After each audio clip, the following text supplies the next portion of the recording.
Happy Monday, everyone. Back again. Oh my God, I look like a homeless person. I've been so busy, haven't had time to get my hair did. How's everybody's week been so far?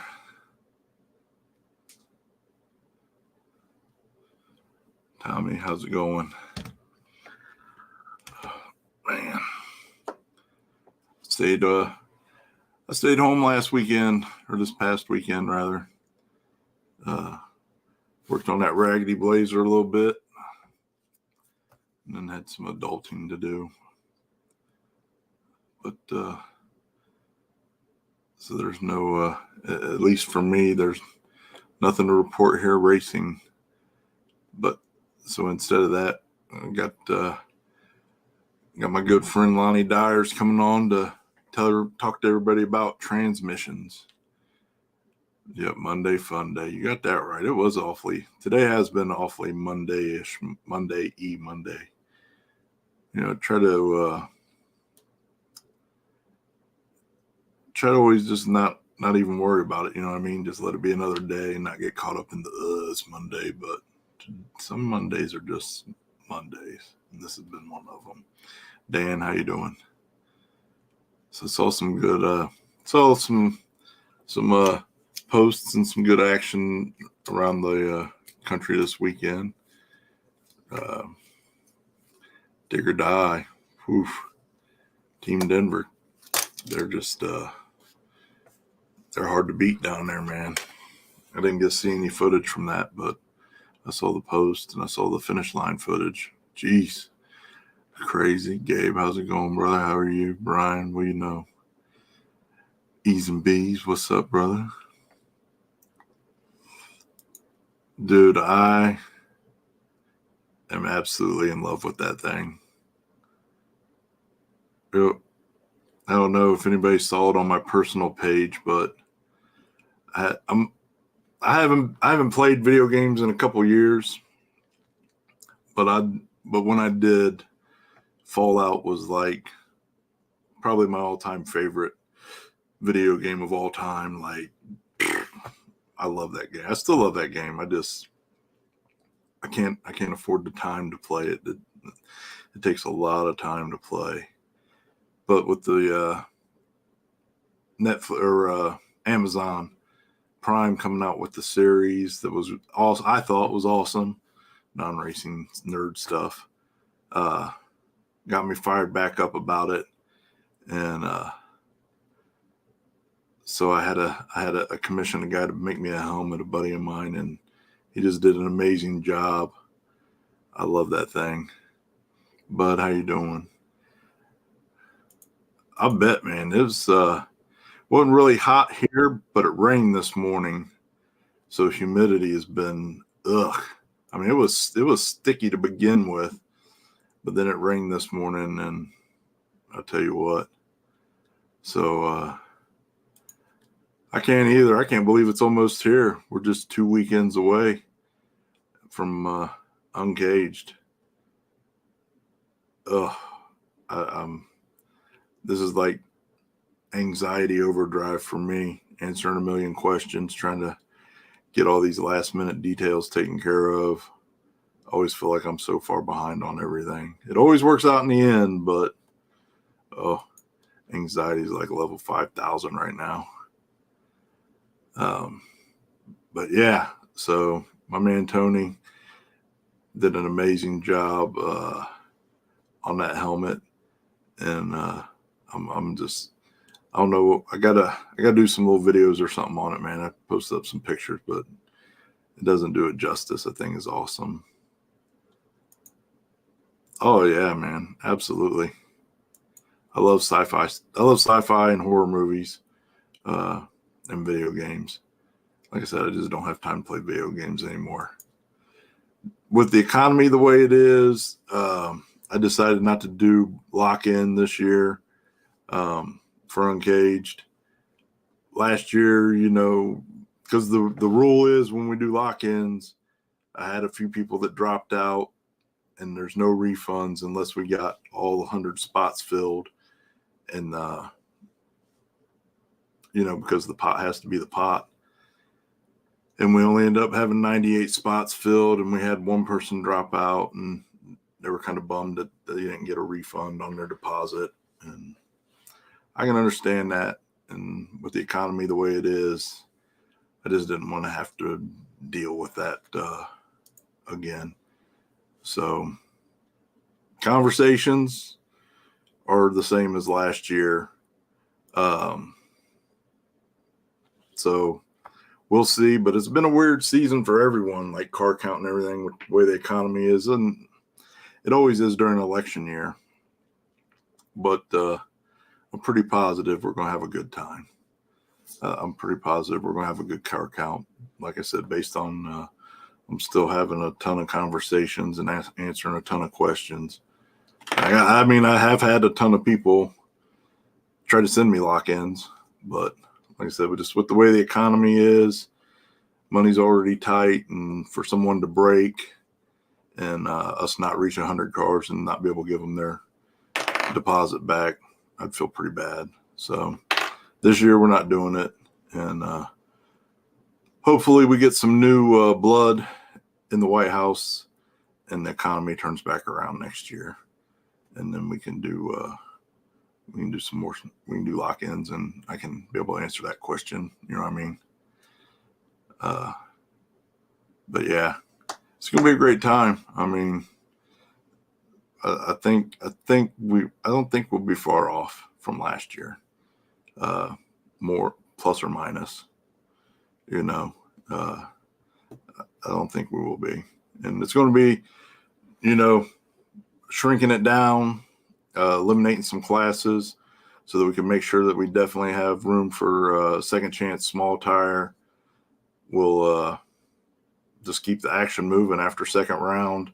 Anybody that wants to buy back into the second chance race can, and that'll be a whole nother race of gangsters.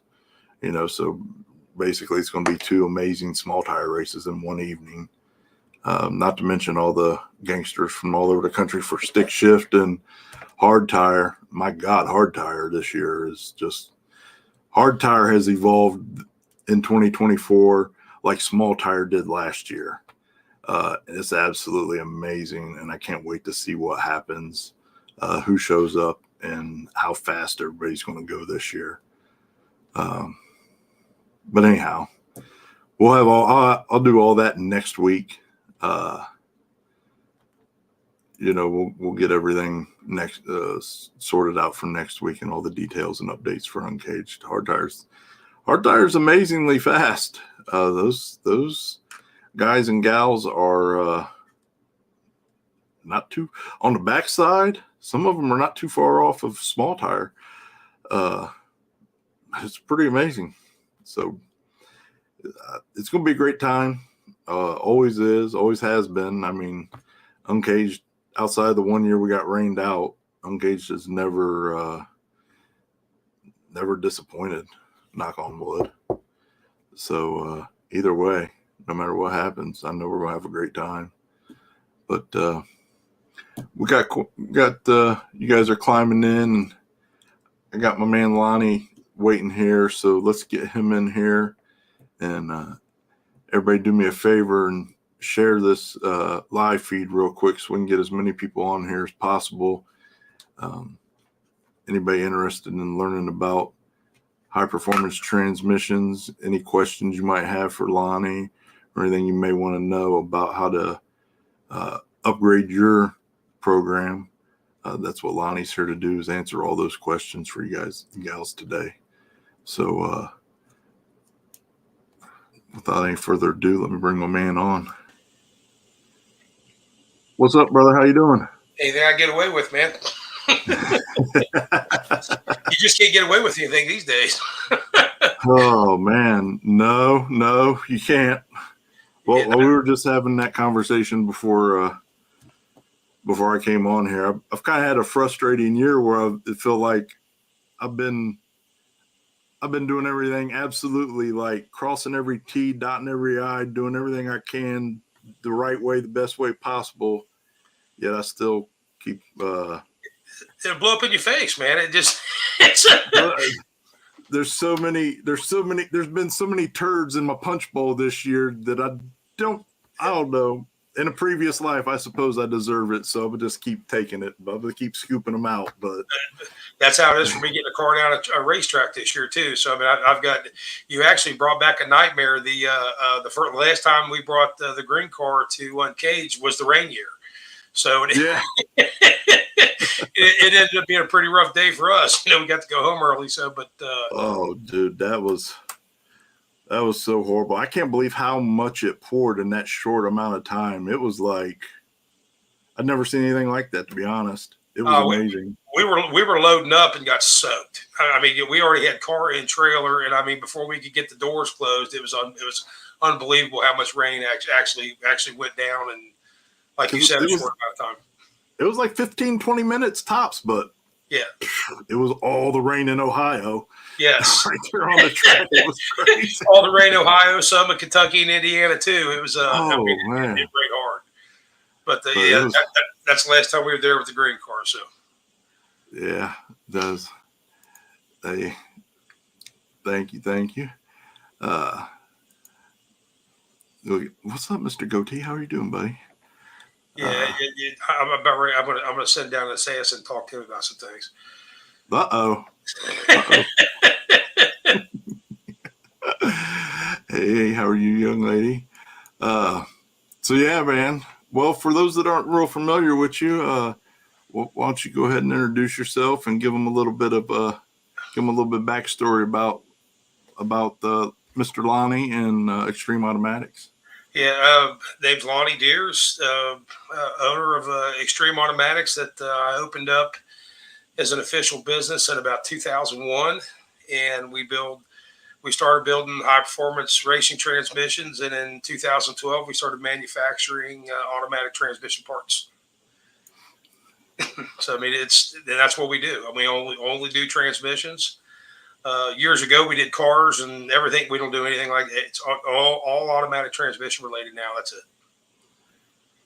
And so, in house, what are your capabilities? Because I know a lot of people probably aren't aware of your that you build a lot of parts in house. You have CNC machines. We 5-axis. We do a lot of 4-axis trunnion work, 3-axis, 5-axis. We build valve bodies. I mean, just about anything transmission related we do now, and we do them for ourselves. And then we also do parts private label for other people too. So, if you didn't buy something from us, chances are you probably did. It just has somebody else's name on it. But we do a lot of private label stuff too. But I mean, we do in-house. We do some of the shafting we do ourselves. Some of it we don't.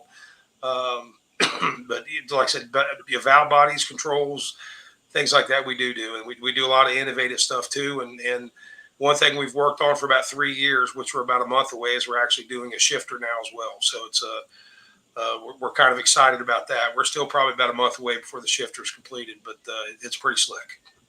Well, wait, hold up. What? Well, I'm just going to be honest. I'm not going to mention names, but there's 2 shifters out there, and I cannot stand either one of them. So a good friend of mine, Jeff Zirkle, we got together and decided that we needed to make a shifter because every time I decided I wanted to change transmissions, I mean, we've had the Mustang was a 2-speed, 3-speed, 2-speed. I'd have to buy a new shifter. And so, and I didn't like how any of the current ones work. I mean, the one that everybody likes now, I can't stand the most. It's the most difficult to use, in my opinion. And so we decided, why don't we make a shifter that works good, but let's make it with replaceable gates. So a guy only has to buy one shifter, and then you can be a Power Glide 400 forward pattern, reverse pattern, 480, whatever, and you can change the shifter to accommodate it in about 10 minutes time just by buying gate plates. And so we've worked on that for about 3 years, and it's it's an air shifter with the we also have the you can get it with a sensor in, so you know what the gear selection is, the whole 9 yards built into one shifter. And so we've worked on it about 3 years, and we're about a month away from actually having something that we can sell. So now I have to sell my shifter, is what you're saying. Yeah, That's up to you. If you want something, want something that works. I mean, I don't even know those guys. They make a great shifter, but I mean, I need, what my transmission is. You know what I need? Air shifter. Yeah, air shifter. Like I said, whether you want the range selector or the range sensor or not, that's up to you. But I mean, I don't like all the monkeying I have to do with the current shifter in the green car. Once you go up through the gears, it works fine going up through the gears. Just trying to come back, you have to use two hands. There's cussing involved. It just doesn't work well, in my opinion. Somebody else may grab it and two fingers, and get it where they need it to go, but I can't. I can't. I mean, it's too difficult for me. And then the other shifter that we had before that, I probably like it a little bit better, but it has the same issue. So we just, so we can fix all this. And I've tried forward pattern, reverse patterns. And then every time I do that, I have to buy another shifter. So, here I own 4 or 5 shifters, and then I'll sell one and then need to go back and then buy another one. I don't want to do that. Once you mount the shifter in the car, it's not the easiest thing just to pull it out, put another one in. And so, right. Now with replaceable gate plates, you don't have to remove the shifter from the car. You can literally change the gate plates to whatever shift pattern you want. And the shifter doesn't have to be removed. And why somebody hasn't done it to this point, I don't have a clue. Because we were waiting on you, brother. Well, I have a brand new top of the line Precision for sale now. Yes. Anybody that's looking for one, it's the gangsterest one they make. I'll be listing it soon. No, I got you. It's been shifted. I mean, here's something real simple. I mean, to me, you have to. I have an M&M, okay, and I can't stand it. I think it's sexy. I really think it looks good in the car. I just don't like the operation of it. And for me to get it out of gear, I have to push a button, pull the trigger, push it forward in reverse. Then I have to let the button up, release the trigger. There's like 5 operations to get the thing into first gear. Now, once we get to first gear, but it operates flawless. I have no complaints. But now we're in clean neutral, and I need to go back to park. You pull the handle, it doesn't go back. You release the handle. I mean, there's like 10 operations to get it back to, even to get it back to neutral. And so, with our setup, it goes through the same way. But when you pull the handle back half the way, you can pull it all the way back to neutral. You don't have all those releasing, pulling, and things like that. So it just, and the Precision's actually a little bit easier to operate than that. So, yeah. It's actually a lot easier to operate than that, but it just the Precision. It's just a preference, man. It's just it's. No, listen, the Precision. It really probably is one of the better ones out there for all that because you don't really have all that goofy shit. Totally agree. Goofy shit. Yeah, once you get out of the park, once you get past reverse in the Precision, it's actually pretty easy to operate. Now, once you need to get back in the park, you only have one spot where you have to kind of know when to push the button down and then pull the trigger at the same time.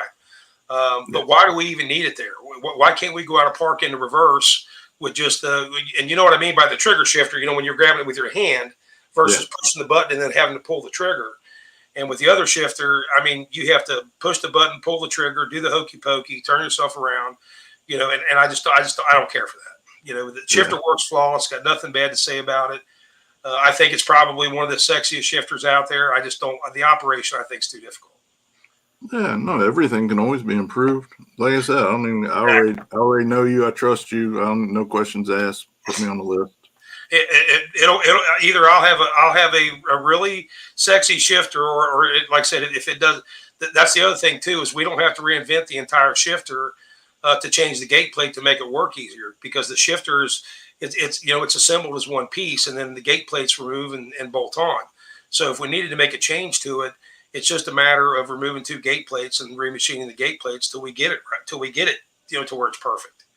Where the other shifters out there, the actual gate plate is the entire side of the shifter itself. Right. And so it was just an idea that I had, and I was trying to put it together, and my friend Jeff Circle, buddy, he just killed it. He's like, hey, I got an idea, and we just got together on it. And if anybody knows Jeff, I mean, he, like I said, he not only does he do excellent work, and he's a great engineer, but I mean, the guy can really think outside the box when he has to. But we think, like I said, we're pretty proud of it. So about 3 or 4 weeks, we'll actually be able to put one. You will have one in the green card. He's going to put one in his, and then we'll do the refinements from there. We actually have them now, but they're actually 3D printed. So the 3D printed ones just aren't. They're not strong enough to to actually take the abuse of the. You can manually shift them, but you can't use the air solenoids on them because the air solenoids it just tears them apart. Yeah. But I mean that's what we've been working on lately is that shifter and man, I've been wanting. A lot of the problem's been me because every time I think that it's right, I want to change something else, and it just puts it further and further back. And so finally, it's like, hey, you know what?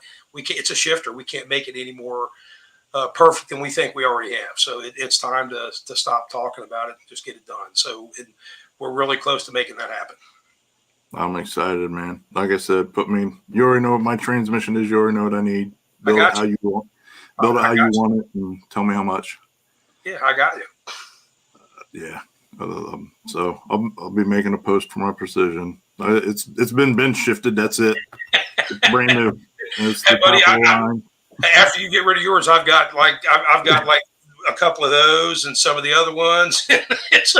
I've got a motion. I've got 2 or 3 M&Ms, and I'll be doing the same thing. I'll be getting rid of them things. And again, that precision's nice. It's probably one of the nicer ones to have, and it is that's why my favorite. It's my favorite shifter.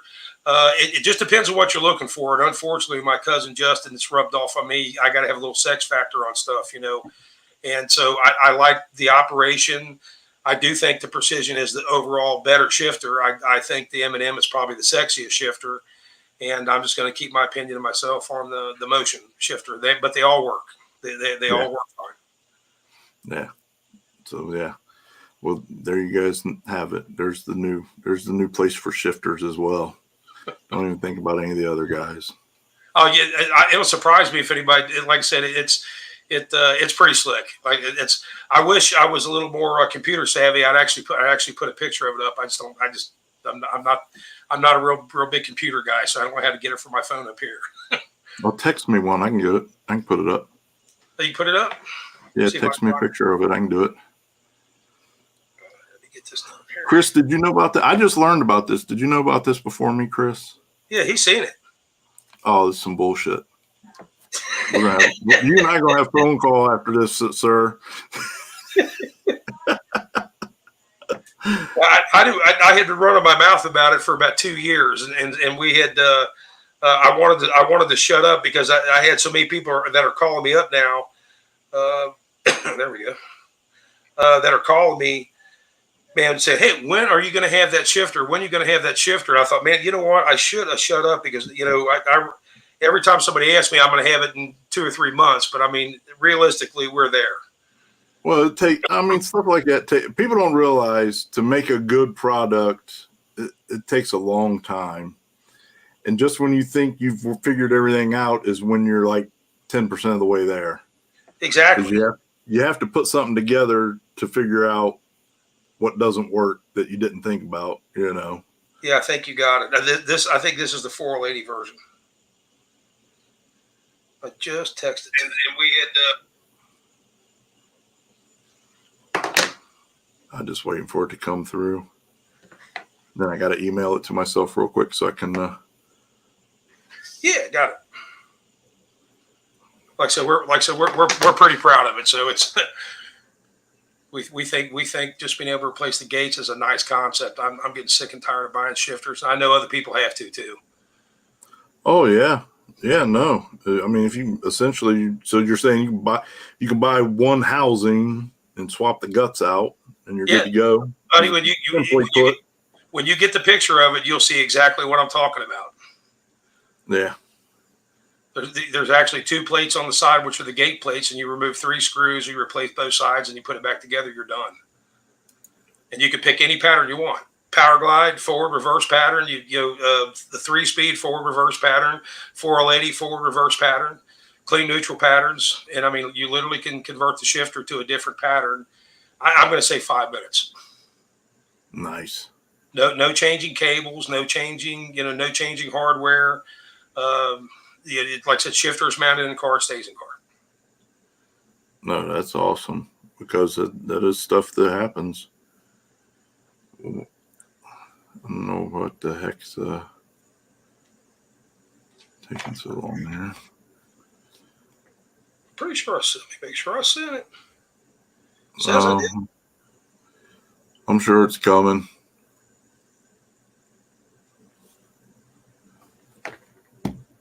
Yeah, no, it definitely says it's sent.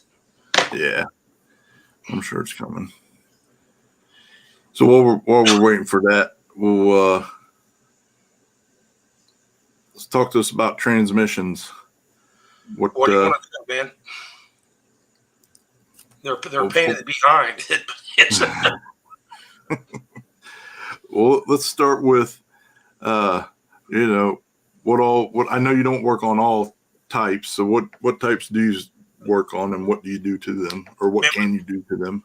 We work on several. What we actually we do research and development and innovate parts for turbo 400s and 4L80s. Those are the two main ones. We do 204Rs. We also do power glides.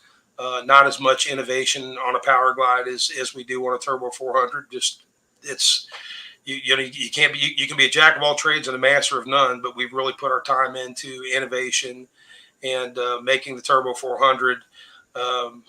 Doing things with it that you just can't do with a power glide. So nothing wrong with the old power glide, but that's the direction we decided to go. It's the same way with the 4L80, but we do some 10, some of the 10 speeds, things of that nature. But mainly the 4 units we do the majority of. And we do houses for diesels, things like that too. But like I said, the majority of what we actually manufacture parts for and innovation, things like that, we actually do turbo 400, the 4L80, 204R power glide. We also do 4L60s and 700R4s. But like I said, our main units that we really put a lot of effort into as far as trying to be better than someone else are the 400 and the 4L80, 204R as well. Which is really where you're known for, is the 2-speed 400. It's probably in drag racing. The 2-speed 400, me and Griner actually built the first 2-speed 400. I'm going back to 2006 or 2007 when everybody thought we were idiots. They thought that was the dumbest thing that they've ever seen in their entire life. And a good friend of mine, Vern House, went out and dominated with it. I mean, absolutely dominated with it. And it's kind of grown from there. Now it's kind of the standard. It's kind of serious, guys. Well, there was a period in time where a 400 was an expensive transmission, and the power glide was you could get one in an SFI case at a more reasonable price. And today it's just not that way. The power glides they've gotten pricey. They're in 400 territory, so in most cases $300 or $400 separates the two transmissions. And with the cars making more and more power, people want to take ratios out. The 400 makes more sense than a power glide because you can take starting line ratio out of a turbo 400 using a stock gear set, and to do a 150, a 157 or was it 158 power glide gear set, I mean, they're over $3,000. So now all of a sudden we had a flip flop of a changing of the guard, taking ratio out. So I run into it all the time. A guy called me, I need that. I want the 158 gear set or 159. I can't remember what it is off the top of my head. I need that gear set. I need this. I need that. And then when they find out that the gear set's a 158, there you go. That's a $3,000 add-on. 3,400. I think it's actually what it is, right on top. Now all of a sudden they're looking at $8,000 or $9,000 power glide. People now are a little more open to looking at a 400. And we make 400s power glide link too, so you can pull your power glide out and put a 400 in, change your cross member, and rock on. No drive shaft change, nothing else. And so, what are the benefits other than the gear set? I mean, for 400 versus power glide. I mean, so $8,000, let's say, in a power glide, what are you getting over 400 performance wise for that same money? ratio and a transmission that will hold just as much power, if not actually more. For $3,000 less money. But the biggest thing for us, and there's Chris is a good he's a very good power glide transmission builder too. So I mean, I don't specialize in power glide. So can I rebuild power glides? Can I sell you a power glide? No problem. But if you want innovation in something, I'm not your guy for the power glide. I'm just not. We can make sure we can make sure that we can take a transmission that somebody else has built and fix things with it. That we've done that before too. But in the 400, the thing I like is we not only do we innovate, but we know it inside and out. So that's one of the things we specialize in. We can control the charge circuit like no other. And controlling the charge circuit in a lot of racing these days is very, very important. In the power glide for us, it's not, it's just not as cut and dry. But like I said, we don't spend the time on it either. But the 400, you have a charge circuit that we can set up to do what we want it to do when we want it to do it. It'll handle the power, and then we have the ratios available to us, whether it be a 2-speed or a 3-speed, to make it put it in any application it needs to be in. And so for those that aren't as well versed with what when you're talking about the charge circuit, could you explain that a little bit for the viewers? Yeah, that could take the whole show. But what the charge circuit is in theory, we don't really know exactly. We think that we're actually measuring the fluid pressure inside the torque converter, and in basic terms, the higher the pressure is, the more efficient the torque converter will be, and the lower the pressure is, the more loose the torque converter will be. And so what we can do by manipulating that charge pressure is we can never change the stall of the torque converter, but if we have a torque converter that's a little on the tight side or a little more efficient than what would be needed for an application, we can manipulate the charge pressure, converter pressure low to get additional stall out of the torque converter that it wasn't really ever intended to do. So for example, you buy a torque converter and when you're on the hammer, it's around 4,500. Well, we really need it to be around 5,000. We can manipulate that converter pressure to get the 5,000 stall out of that torque converter where it wasn't designed to be. And then once you get the engine up on the pipe and you have your power available, we can manipulate the pressure back so you now have an efficient torque converter. So we can kind of cheat it, a variable stall, so to speak. But I want to be real careful using that because we can only manipulate so much. Right. If you have a converter that's 2,000, the stall's 2,000 RPMs tight, we can't manipulate 2,000 RPMs. We can probably get 1,000 of it with an internal for like a turbo car, maybe even a little bit more, but we can't manipulate it there going all the way down the track. But if you're close or, you have one that you want to try to roll out the back door with, so you design the torque converter a little on the tight side, then we can manipulate it loose to get the car moving. And then once the car gets into power or gets to a certain point in the track, we can actually bring the charge pressure back to a normal number and get the car to roll out the back door. Because for whatever reason these days it's all the mile per hour you can handle. So right. I would rather have the 60 foot, but if you can get both, then you want to get both. Nice. And manipulating charge pressure, sometimes you can have your cake and eat it too. That was easy enough. I know it's way more complicated than that, but in all honesty, that's really what you're doing. I mean, it's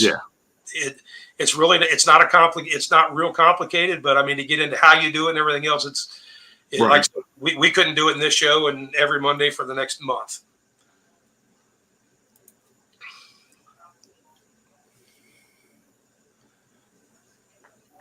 Boy, Chris is my biggest fan tonight.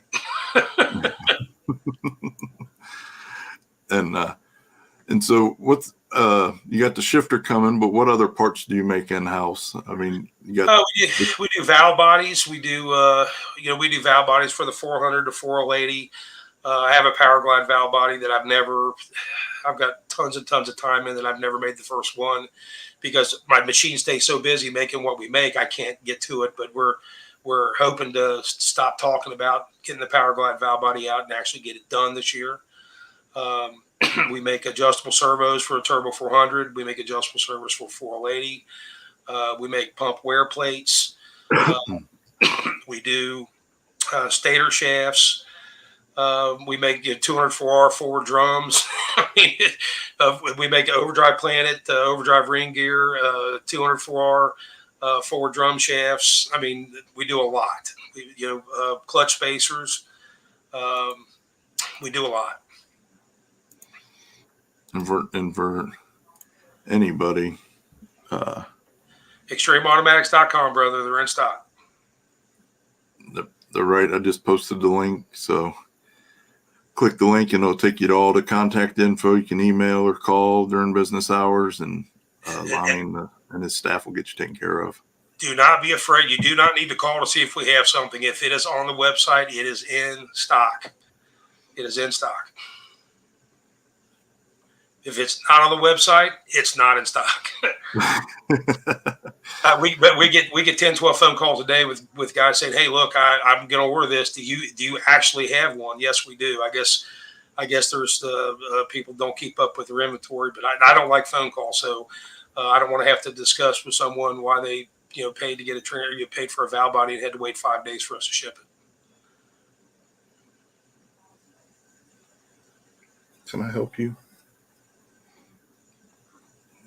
Look, I don't run anything around here, I promise you. I do know this. I've been down there and I've seen Lonnie have 30 and 40 valve bodies on the shelf. So when he says we feel that, like we're out if we don't have 50. So I mean, if we don't have 30 to 50, we feel like we have none. Are you going to contribute or just hog the camera?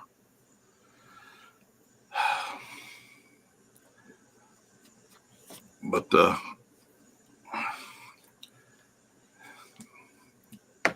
sorry, I don't run my house. These animals do. Our lab does here. That's why I had to come in the bedroom.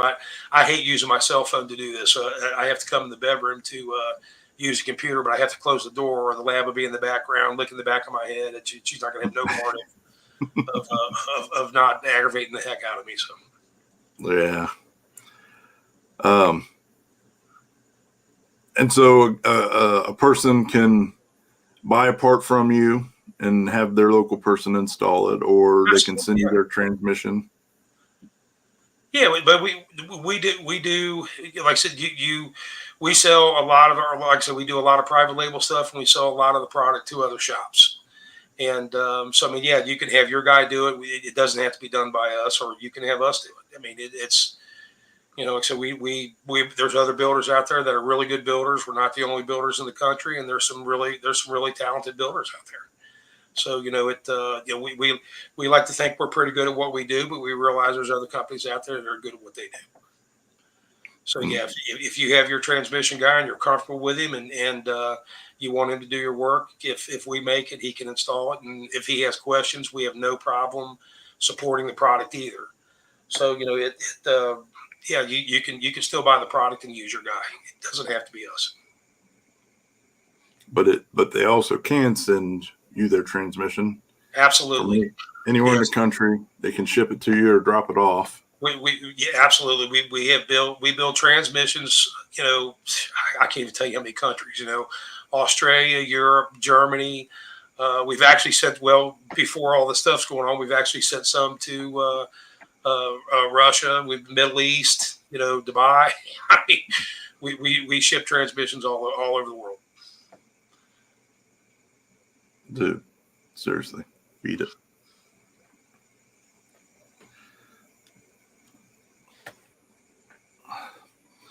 And so what's the benefit to having somebody have you build their transmission and knowing that they'll get a working unit that has been tested properly? Well, but we dyno test everything before it leaves. So I mean, the biggest thing to us in the business is a DOA. A DOA is dead on arrival. And before we had a dyno, I had more than my luck and had very, very few, but I had some. And to us, it's no different than going to a restaurant and the presentation of the food. If it looks like they swept it off the floor, you feel that way. A transmission is no different. You build a transmission, the guy gets it, he takes it off the skid, it's standing there looking, like brand new money, and then he puts it in his car and it doesn't work. And you can't come back from that. The customer no longer trusts the unit that you built for them. They lose a little bit of trust for you. So we like to test the unit before we send it. So when you actually get it, it does what we say it's going to do. We know what the pressures are. We know that it shifts. We know that it does exactly what it's supposed to do before you install it. And that's not to say that someone can't build one and you can take it home and install it and it'll work perfect. But unfortunately, we're all human, and sometimes we make mistakes, and that's what the dyno does. Is it tests? We're not trying to break the transmission. We're just trying to run the transmission through all the motions. So when you get it and install it, you know that when you push the button, it's going to go in reverse. You know it's going to have first, second, third gear. The trans brake is going to work. That the pump's not going to be howling or anything crazy like that before you get it. And that's really what the dyno's for. But that's not to take away from the folks out there that don't have a dyno, because there's like I said, there's good builders that don't have dynos that do good work too. Right. Which you won't, and to clarify, you won't get like a dyno sheet or anything just because it's called a dyno. I thought that. Yeah, you will not. I mean, we've actually considered doing a dyno sheet, because you'd be surprised how many times we say, hey, and where somebody will buy a transmission and they'll call us and say, look, could you do me a favor and write down on my invoice what the pressures and everything were? And so that's getting to be a little more commonplace. So we're actually thinking about doing a check sheet during the dyno process. So that way somebody does have something to hold in their hand, even if it's a written what the pressures were and so on and so forth. So we are actually considering doing that anyway, because it's starting to be requested. Oh, well, that's awesome. But a printout like a dyno jet, no, we don't have there's no printout like you would get, if you have a dyno jet, no. But it is a cool machine. I have some video of it. I got to make it back down there and get more video. But it's noisy, so it makes a lot of noise. There's lots of rattles. There's lots of stuff, and so when we'll have somebody that will drive in to pick it up, and then we'll dyno it in front of them. They're like, "Oh my God, is all that noise coming from my transmission?" It's not. It's just it's a noisy dyno, and it makes all kinds of rattling. But the main thing is we do get to test the units. I had for example, we had a power glide, for someone. We done for Jimmy Dale, and it had a unique problem. And had we not had the dyno, there's no way we'd have been able to diagnose the problem and fix it. It just, so if we were building it on a bench, unfortunately it's possible we could have made the same mistake as the previous people did. The dyno is what helped us diagnose what the problem was and fix it. So I didn't know it was a diagnostic tool too. That's awesome. That's what you're doing. You build the transmission, you run it across to verify the work that you did, and sometimes we run it across the dyno. And I'd love to tell you we never ever have to take them off the dyno and take them back to the build room. Sometimes we do. We can also make adjustments to them while they're on the dyno, and sometimes we have to take them back because we see something we don't like, and we got to verify our work. And but that's what it's for. That happens at our shop, so the customer doesn't deal with it on their end. Right. And that's really what it's all about. When you get your stuff, you want it to look nice, you want it to be able to install it, and you want it to do what you paid for it to do. And if it goes that way, it's a good deal for both of us. Because like I said, we don't like bad deals, and we don't like bad deals, and we don't like customers. The customers have bad deals. Which we haven't got there yet, but this is a good question though. It's a loaded question. It's a loaded question. I'll give you typical numbers, John. I don't care about what spikes do. So if you're on the brake and it's typically for my personal car, I like it to be on the brake at under 100 pounds. When I release the brake, it is going to spike. I don't care what that spike is. I don't care if it spikes at 150. I really don't care what the spike is, as long as it is a spike. What I really care about is what the average is going down the racetrack. So if you are, say, 80 pounds on the brake, you release the button, and it spikes to 150 and falls right back down to 80, and then from that point on, where does it average? If it averages much above 80, then I like a little less than that. If it's at 40, I want a little more than that. But I mean, I would like to see between 60 and 80 actually going down the racetrack, and that also depends on who actually built your transmission. If you have a line to lube setup in it where your cooler pressure is coming back into, let's say, the governor or even the pan for that matter, where you have a jet in it where you can change it, then those numbers are legitimate. If you are doing one that's a pre-torque converter, like with with a jet in the pump, then everything I just told you means absolutely nothing, because that circuit works much differently than like what we use. So I mean, like I said, it's a little bit of a loaded question. For our circuit, using a line to lube, and then in our governor cover, we like to see between 60 and 80, and we really don't care about what the spike is. We care about what it carries going down a racetrack.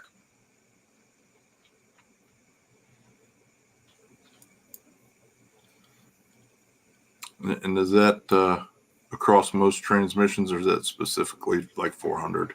Specifically 400. Power Glide's not much different. You know, a 204R, some of your vane type pump transmissions, none of that applies. But on a turbo 400 or Power Glide, pretty much the same. Usually, the rule of thumb is if you're somewhere above 40 to 80, your converter should be as tight as it should be, as efficient as it was built to be.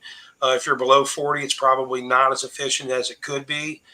But then that all goes out the window depending on whose torque converter you have as well. You know, PTCs tend to have higher charge pressures. Pro Torques tend to have higher charge pressures.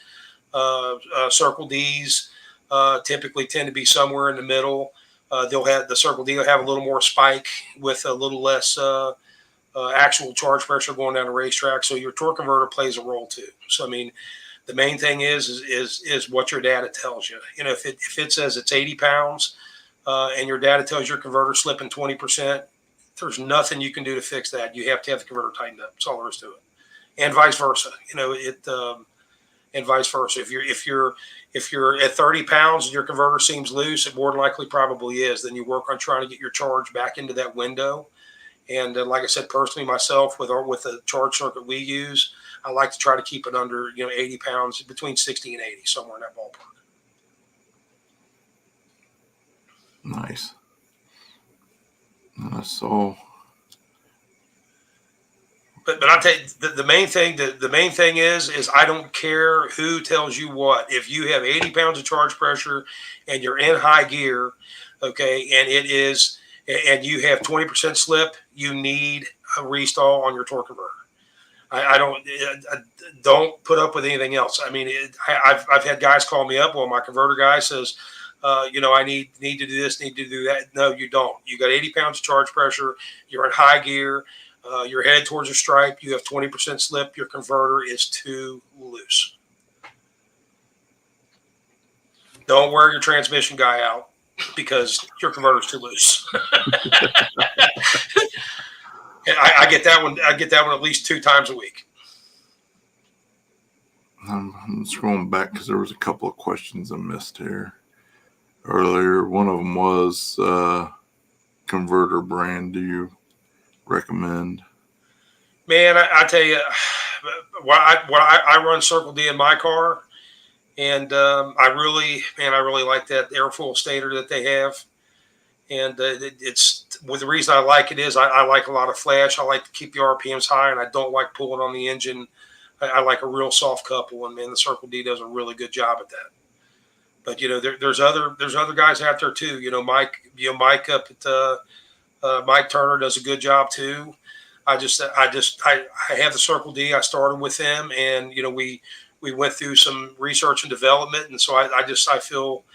In my car, that's what I run in my car. I run an airfoil stator type Circle D. Yeah, rusted brake lines suck. Good old Ohio weather for you, or roads, salt and brine and all that crap. There was another one here. Maybe that was it. I still haven't got that picture. Are you sure you sent that to the right Josh? Well, let me see here. I'll tell you.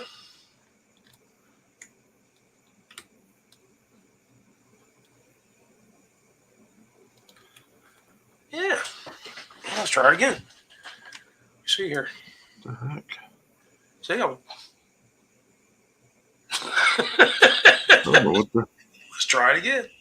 You got my question marks? I got your question marks, man. I'm going to do it again here. Hold on just a second. I don't know what the. Let's try it one more time. What did I do wrong? Like, Ben, I'm not real phone savvy, man. I tell you, I would have to have a millennial come down here and show me how to get this done. Us old guys. All right. Let's see if we can add it right here. We are getting there, aren't we? I am. Come on. Okay, here we go.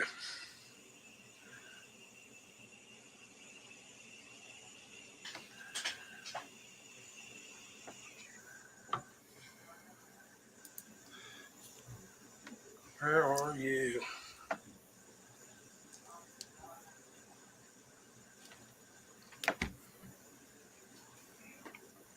Daryl says he's waiting on power glide valve body.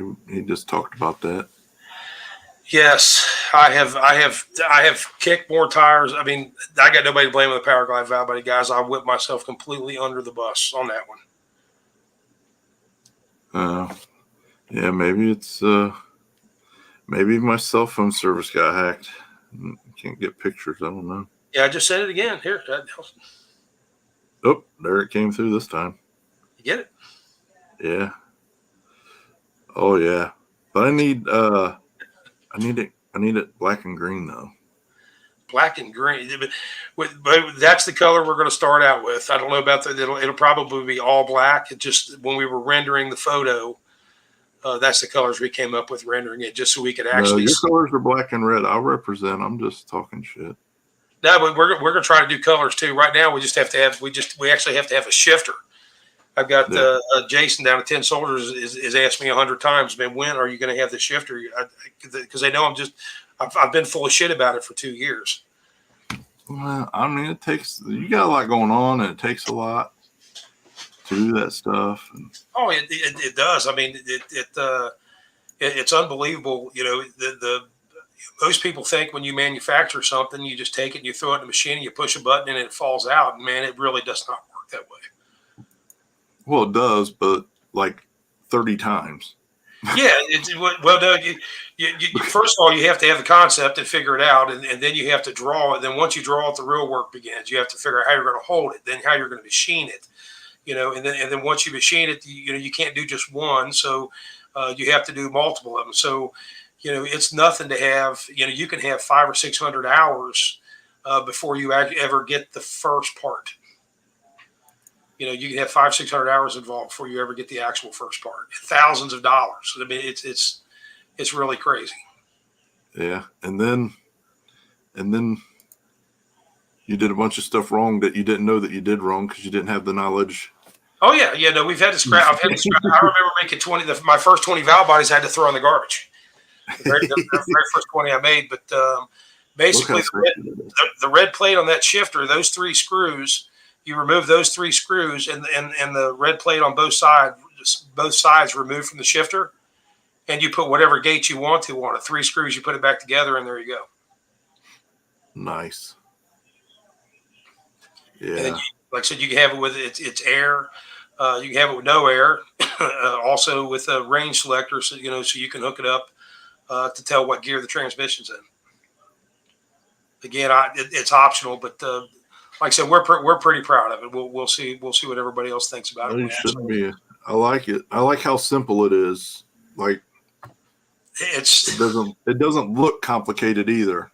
It's not. It really isn't. But like I said, beauty's in the eye of the beholder. So Yep. I know. I love it. It's sleek. It's clean. It weighs nothing. It's about the same as there's a couple ounces different between it and the M&M.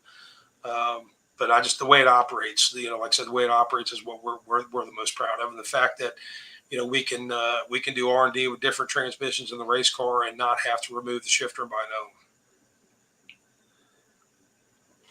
Do you have an idea on pricing yet? It, Once they're it's gonna available? it's gonna be around what an M&M would cost. It's gonna be in the ballpark. They're all in the ball. They're all about that now anyway. Nice. So competitively priced, made Yes, right here in Ohio. And I mean, obviously the solenoids and stuff you're not making, but everything else you're going to machine right here in good old Ohio.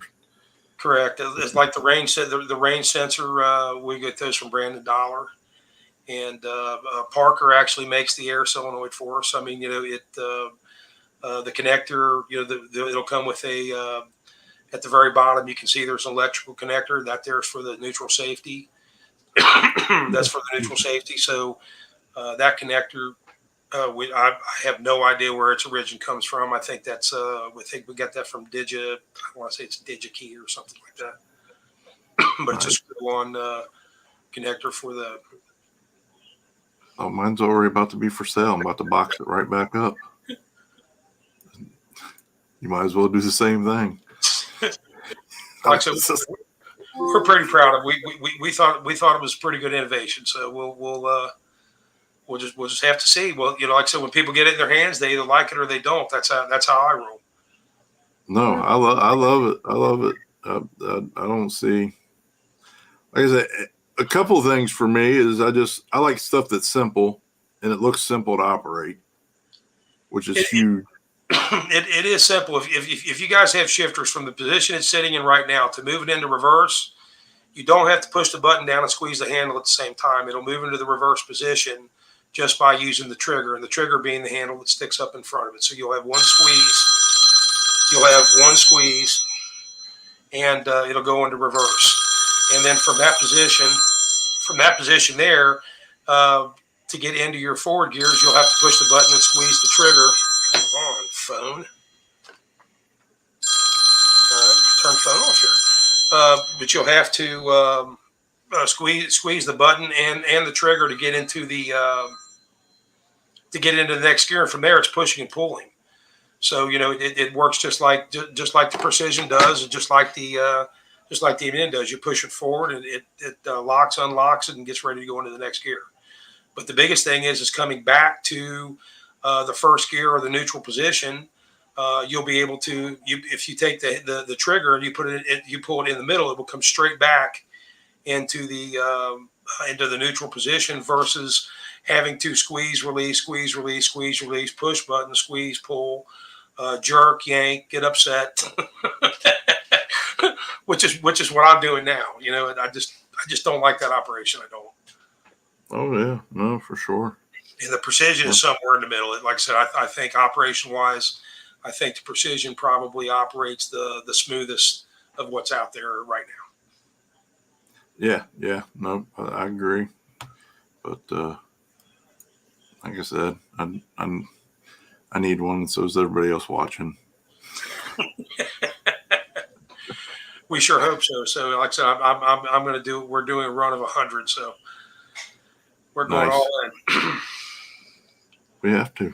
Yeah, no, I'm gonna leave that up and just look at it after we're done. That thing is sexy, man.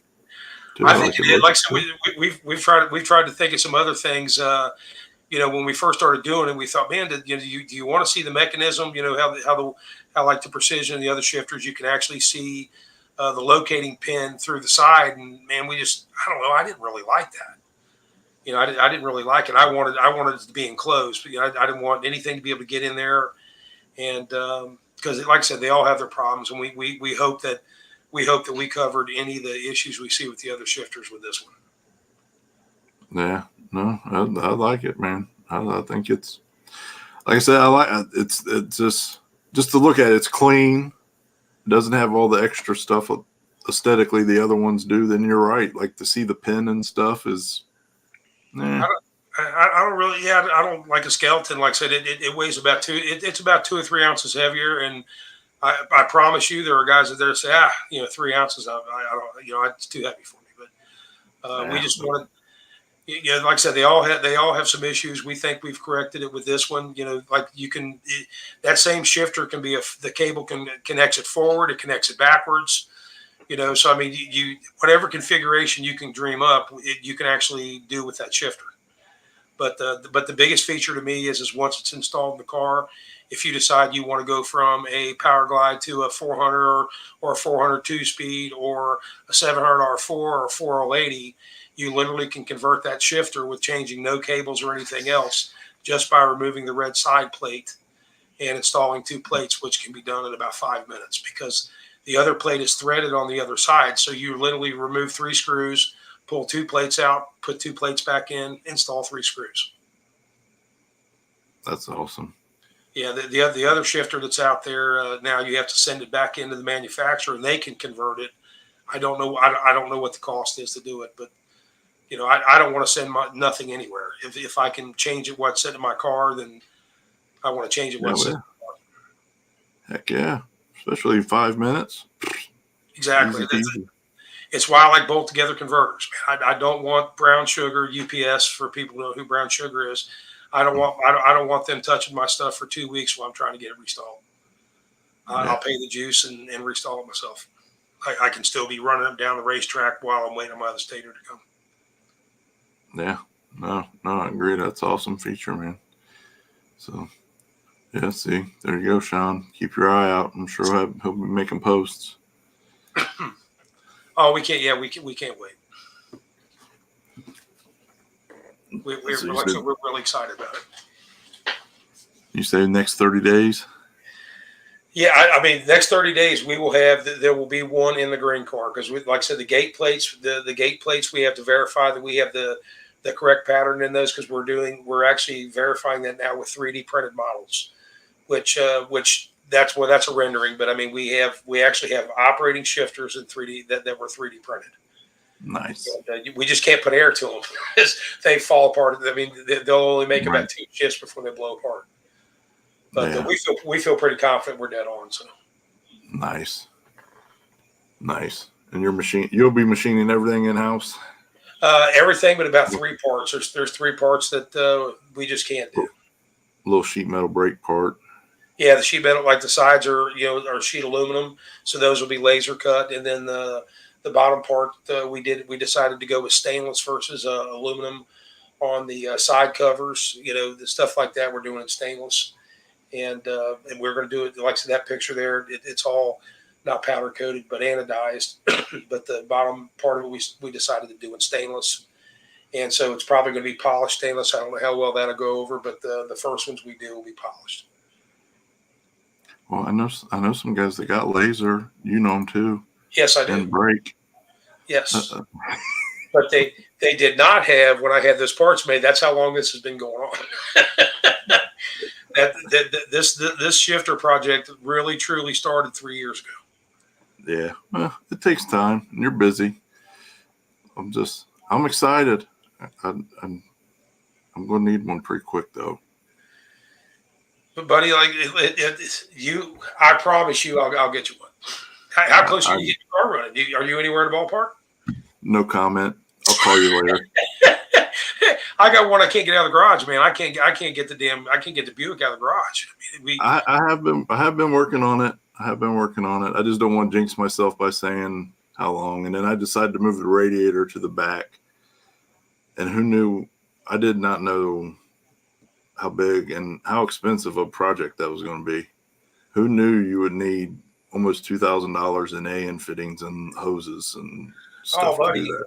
I did it the Mustang. I'm telling you, I'd never do it again. I mean, we ended up removing the radiator and just running a water tank. We had it set up like a heat exchanger, and I'd never moved to the back of the car again. Yeah, to cut a radiator apart and weld new ends on it and make a surge box and like I said, just all the fittings and everything else is just. But we got great people with us on this deal, so that helped out tremendously. But yeah, it's a big undertaking. It's going to be a lot of time, but it's going to be worth it to get some of the weight off the nose. And the radiator was blocking the air, my air to air. So the benefit's worth it. You know what I mean? Like I said, we did it on the Mustang. We put one in the back of it. And we started with a radiator back there, and then it became. We kept having trouble with air pockets.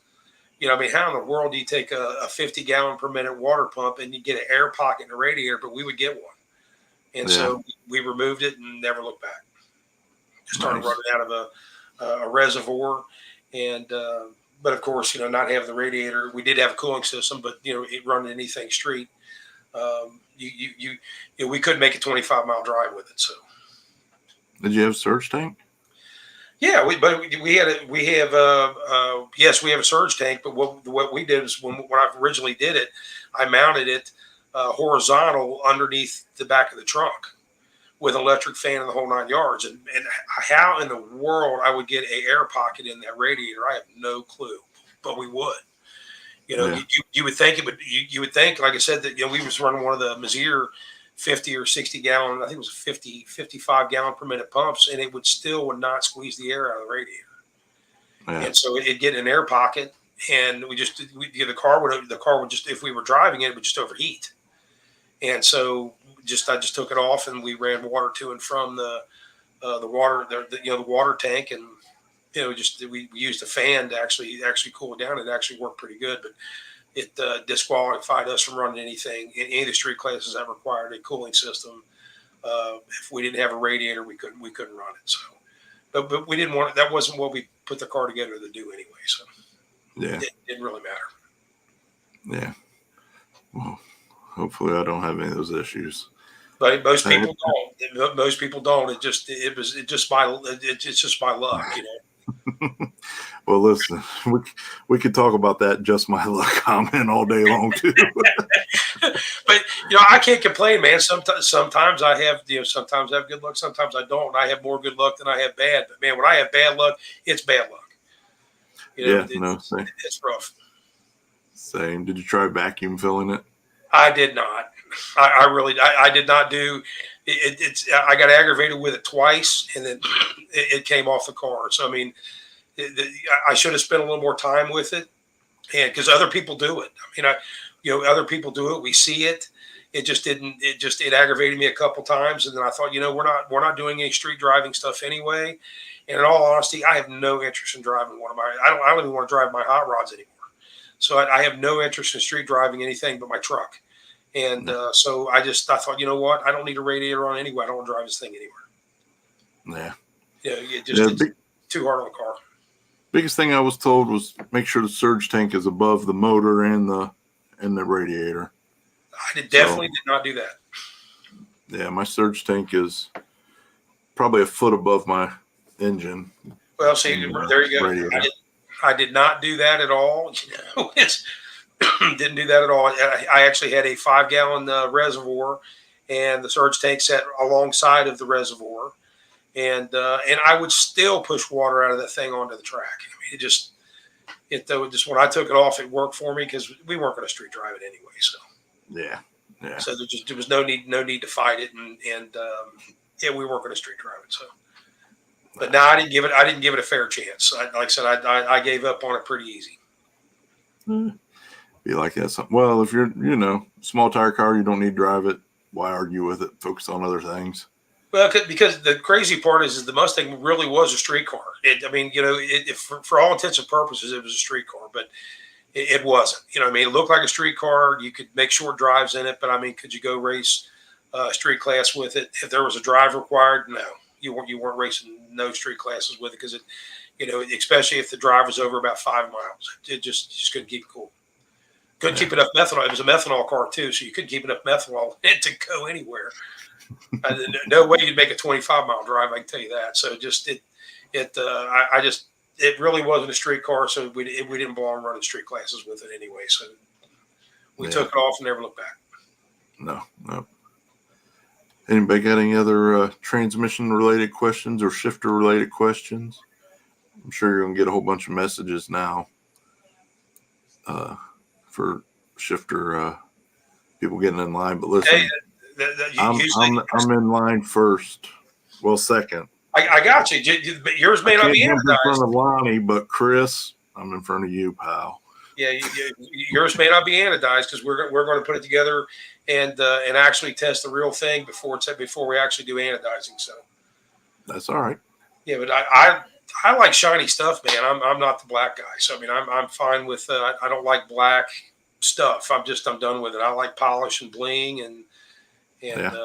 I'm a little old school. No, brother, I will. I'm cool. Yeah, I I'm mean, cool with it. chrome gets me home. I'm just saying. Chrome will get me home just fine, and I'll look good doing it.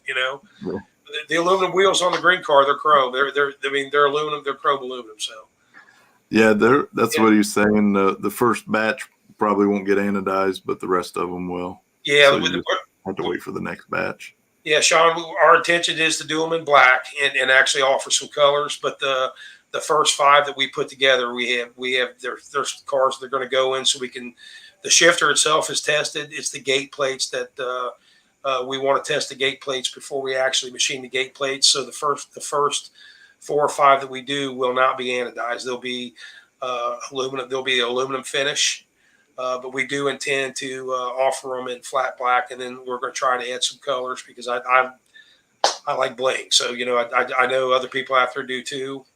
So we're going to try to offer them in colors. But the first 4 or 5 will just be polished stainless with or not necessarily polished aluminum, but just regular brushed aluminum.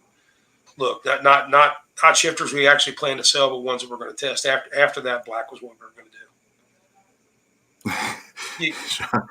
I can't have anything look fancy in my truck. Sean, everybody has to have a little sexy in their life. You got to have a little sexy, man. Well, that's Sean himself. He's all the sexy that truck needs. Man, I can't even go to no preparation. My car is more than one color. I just can't. I just I just can't. Jason was telling me the other day, he's like, man, if you take the front end, he said, your front end on your car is probably the heaviest front end he's ever lifted. And he told me I would have no trouble getting under 50% weight or getting under 50% on the nose if I'd remove the front end, and I can't do it. No. I can't do it. I mean, I just can't. I thought, you know what? I just will stay home before I take the front end off the car.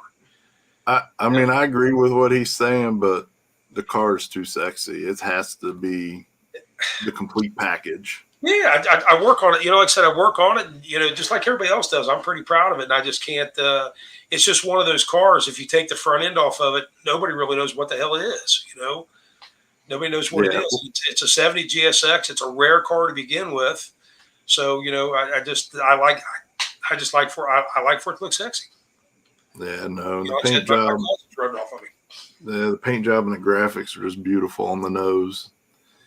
Yeah, I agree with both of you on that one. But I can't. If it was my car, the nose would always be on it. Also, that same way, I can't do it. We took it off the other day because we're trying to make changes to the car to make it.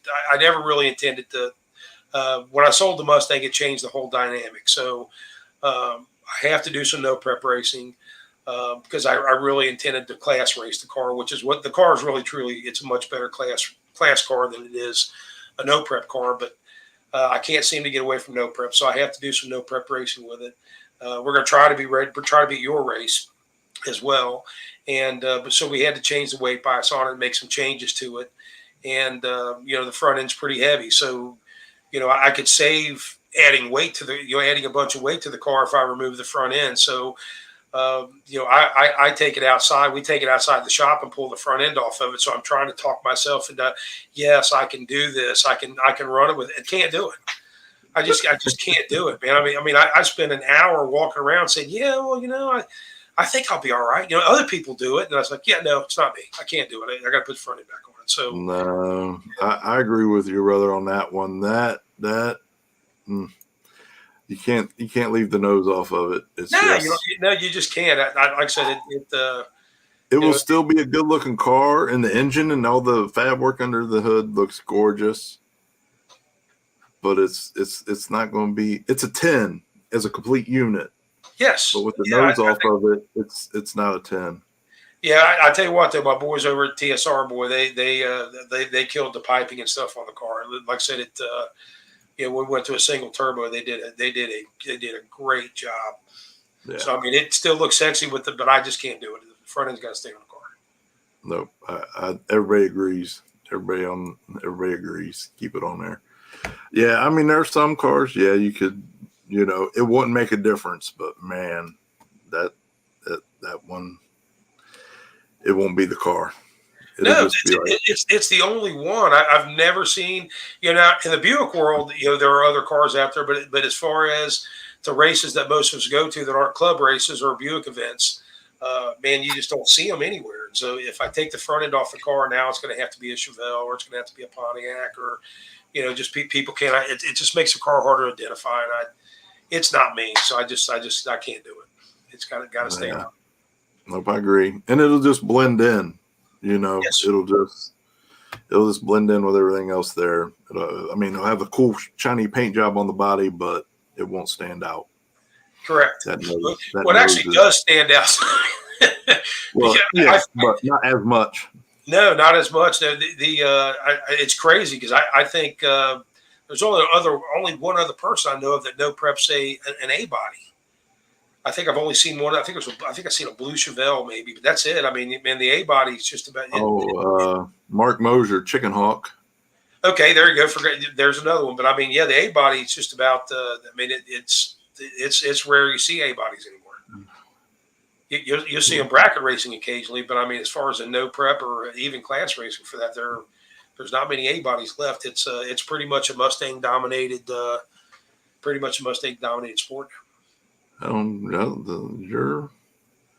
can't think of another one. Mark Mosier has the blue Chevelle out of Michigan. Yeah, Sherm Baker. I think Sherm Baker has a. And Sherm has the green one now. Yeah, green one. Yeah, green. Yeah, the green Chevelle. Okay, I was gonna say I wasn't sure if Sherm Baker's was. I'm pretty sure it was a Chevelle. I didn't know it was green, but yeah, I think he's got a green Chevelle. And yeah, I can't. Nobody else comes to mind. Like I said, Mustang dominated. Then you sprinkle in some G bodies and a few S10s, and that's about it. For sure, Mustangs and S10s. Yep, and that's why I like my SN95 because there wasn't a lot. Still a lot of Mustangs, but not a lot of SN95. So starting to be more and more of them. The guys are cars, man. I like them better than Fox bodies. Yeah, it's my preference. And that's all the same stuff. It's all the same stuff. Yeah, it's all the same stuff. I think the SN95 is a little bit better car, but what the hell do I know? I'm new to Mustangs. I did like my small block Ford. I will say that. Almost put the small block Ford in the green car. You have no idea how close that actually came to happening. It was close. No. It was close. It was really close. You asked me. We would have to have bros heart to heart right now. I'm telling you, don't pick on the small block Fords, boy. I tell you. No, listen, small block Ford, badass, and you can do some amazing stuff with them for sure. But they don't belong in your car. They don't. That's probably the only reason it didn't happen. But like I said, at the time, I was actually going to move the LS engine into the Mustang and the Mustang engine into the green car, and I was going to class race the green car. And so you see the car I went through still has the B&M Pro Stick, probably for the upgrade. Great plate idea. Should try. Yeah, we're hoping that it will. It'll be a game changer, and you'll see. You'll see somebody else copy it. Just remember who was number one. But there'll be copies. I mean, it won't be the first time. I mean, those idiots out there on not pro comp, but who are they? Speedmasters. I mean, those guys, they do it all the time. I'm glad to see the Summit drop them though. That was. I am too. I'm really disappointed that Jegs didn't. So, we spend a lot of money, buying stuff. We buy nothing from Jegs anymore. I don't buy anything personally. And as a business, we buy nothing from Jegs. And, because of that, because, we've had to spend money fighting these idiots on copying our products. And the crazy thing is they can actually take your product and they have a bit of a scam going on. They how they get around the tariffs is they act like it's made in Australia using the Australian Free Trade Agreement. But what they do is they take your product, they send it to China, they knock it off, they ship it to Australia. Australia reboxes it, and they send it back to the U.S. And so, it's a web that's hard to get. It's a web that's hard to get through. And so, you spend thousands of dollars, putting attorneys on them when they copy your shit, but they can't even copy it correctly because I don't think anyone in China can measure anything. I'm convinced they don't have a caliper over there or any measuring tools because they can have a perfect part and they can't even copy it even close to being right. It's the craziest thing I've ever seen. Well, but that's good for you, It's good for me. It's bad for you, but it's good that they can't copy the quality. No, they can't. I mean, it's the crazy part is they can't. But but you just I don't like stuff that just works. I want stuff. If you're happy with stuff, well, if you're happy with it works, then they have some stuff that works. But I want stuff to not just work. I want an excellent product. I want it to work perfectly, and if it can make my car go faster, or if it enhances the car and how it operates, that's what I want. That's what I want to pay for. I don't want just works. Right. I just performance, reliability. Exactly. I can go to a flea market and pick up a Phillips screwdriver that works, or I can buy a Snap-on screwdriver that works excellent for many years, and that's just the way I do things. And I realize not everybody does, but no, I agree with you. Buy it once the first time, buy it right, and be done. Exactly. It might be more of an upfront investment, but it's always cheaper in the long run. Anytime I've ever tried to cheap out, it's always cost me 3 or 4 times as much as it would have the first time doing it right. So, Josh, I'll tell you this: the Speedmaster knocked off our 80 valve body. They did a shitty job. And let me tell you, the difference in price between buying one of ours and buying theirs is less than $100. It's $100. If it was $400 or $500 or something crazy like that, I could probably, I could understand it easier. But it's less than $100. And their failure rate has been, they've had a huge failure rate on those things. And I'll just soapbox it real quick.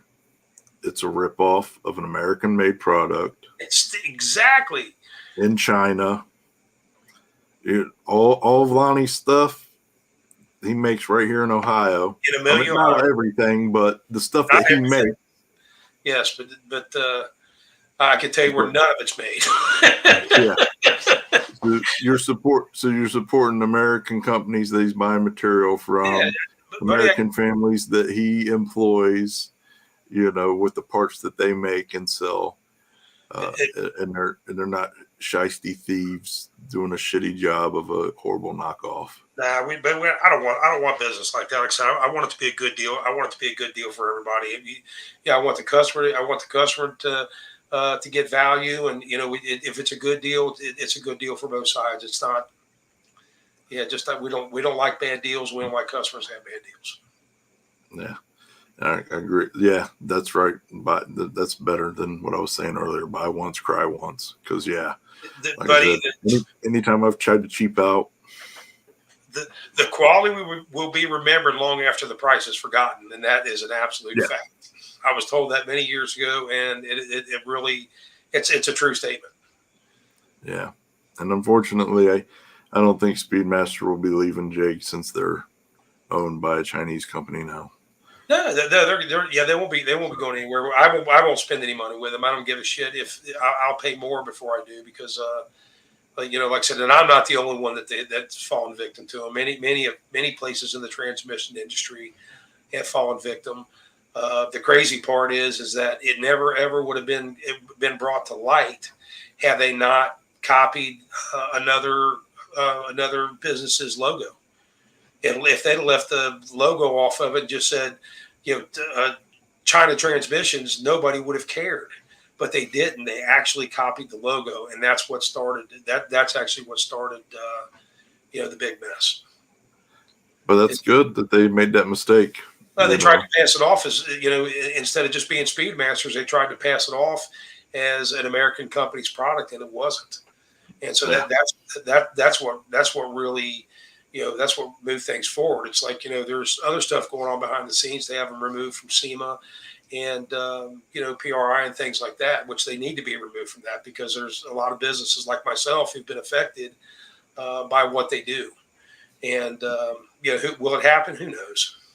Who knows? We're going to mush on. We're going to do what we do. We do what we do. They're going to copy it. And then, but it's hard to copy a moving target. If we're constantly striving to innovate and improve the products that we already sell, how can you copy them? Because if you bought one a month ago and it takes you 4 months to make it, we've already improved the product by that time. So now you have old news, you have old stuff. So that's what we try to do. We try to constantly we try to constantly improve on the products that we sell. That way, if you buy another one or something, you get an improved product, and so it's hard to copy a moving target. Plus our responsibility. I'll soapbox again. Buy American, support American. Stop sending our money overseas. Buddy, if you spend money with my company, you support 6 people. There are 6 people here that have families here, that buy other people's products here, that send kids to school here. I mean, that's who you're supporting. So, and those guys, let me tell you right now, I couldn't do it without those guys, because I mean, I get all the credit, but those guys do the majority of the work. Period. I mean, I couldn't do it without them. The 5 guys in my shop. You got Steve, Chris, Scotty, Jeremy.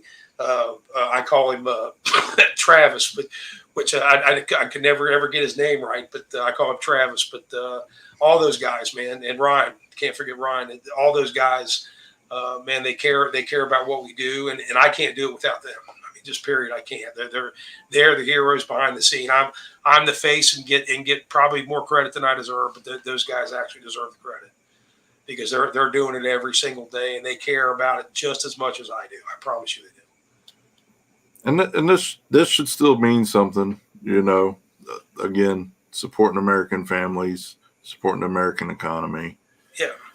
Stop sending our money overseas, whatever. I'll stop there. We all know the rest of it. And I could go on, but yeah, buy American, support American families.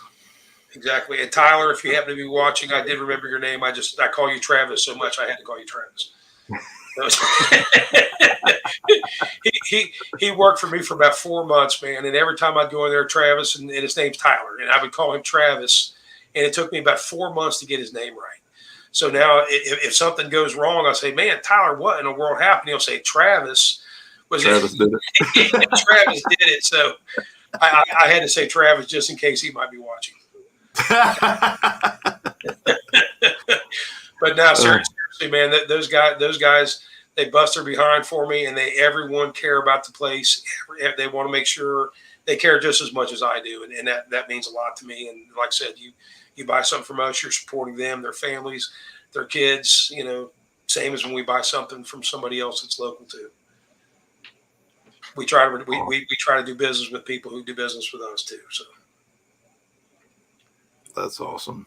So, anybody else got any questions? If not, we'll let Lonnie get off of here. I learned some stuff. I learned some new stuff, so I appreciate that. Hopefully, other people did too. We'll give it a few seconds, see if any more questions pop up. I'm excited about the shifter for you, brother. That's awesome. I think we are too. Like I said, I had to put myself on the spot. So we've tried to keep it a little bit hush-hush. We've mentioned it here and there. I thought, you know what, I'm going all in. So, now pressure can be applied. So that way we don't run into some roadblock again. Good. Well, sometimes that's what it is. You just got to dive in, and it'll work out, because you have no choice. Exactly. This guy, you just now signing on? Where the hell you been the whole time? I figured you'd be on here. He missed it all then. I figured you'd be on here keeping it live. Well, good deal, brother. I don't think we got any more questions. I appreciate you coming on as always, and everything you do everything you do for the racing community. A lot of you may or may not know that it's all right. We still love you. We'll forgive you this time. Don't let it happen again.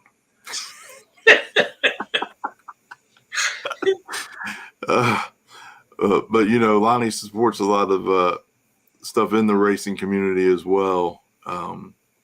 So I appreciate that, and you've always been great to us, me personally, and Ohio Grudge Racing and the racing community on our behalf. So just want to thank you for that, and get that card done so we can see you making some passes at Uncaged.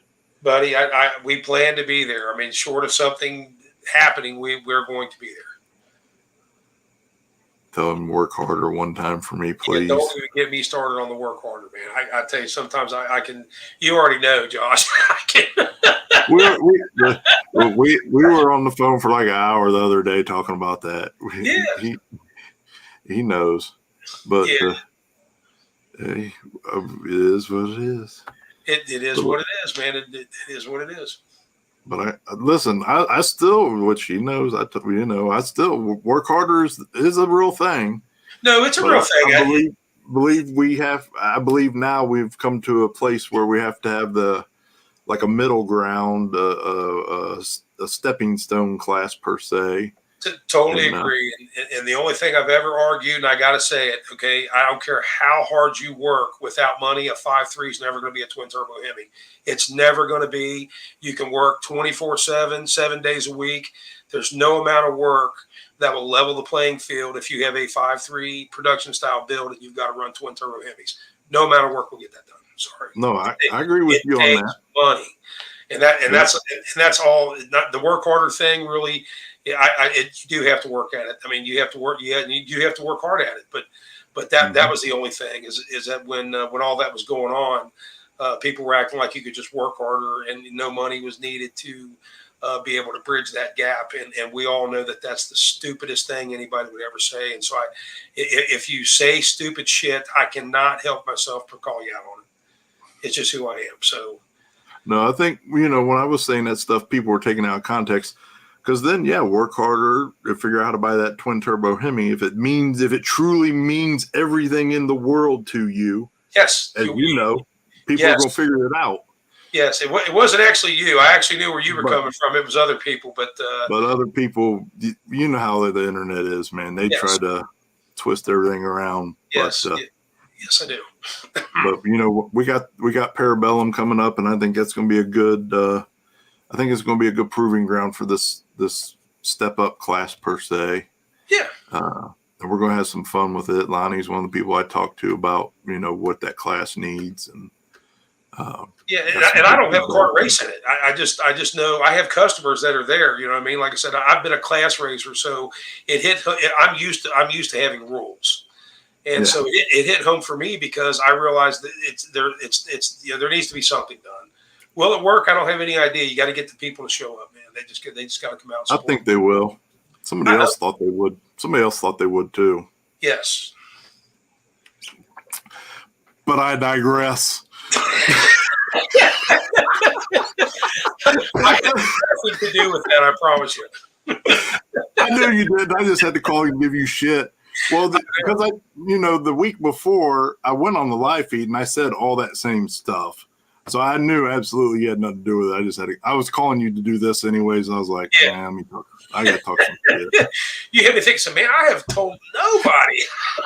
You're like, hey, do you let the cat out of the bag? No, I don't let the cat out. I told nobody.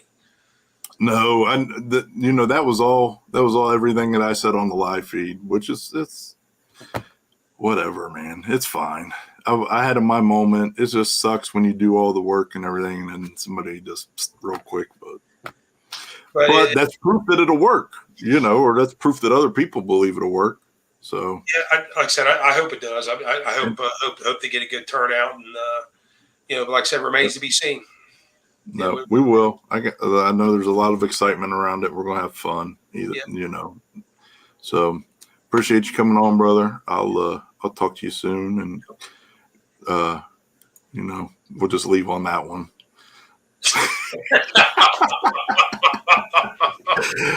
Since Justin wasn't on here to harass everybody the whole time, we'll give him another one. Oh man, he missed it all, man. He missed taking the front end off the green car and going racing and having to have it look sexy and all the polished stuff. Yeah, he missed a lot of good stuff. that's all right. You can just rewatch it tomorrow while you're working and add your comments in later. I'll get all the updates.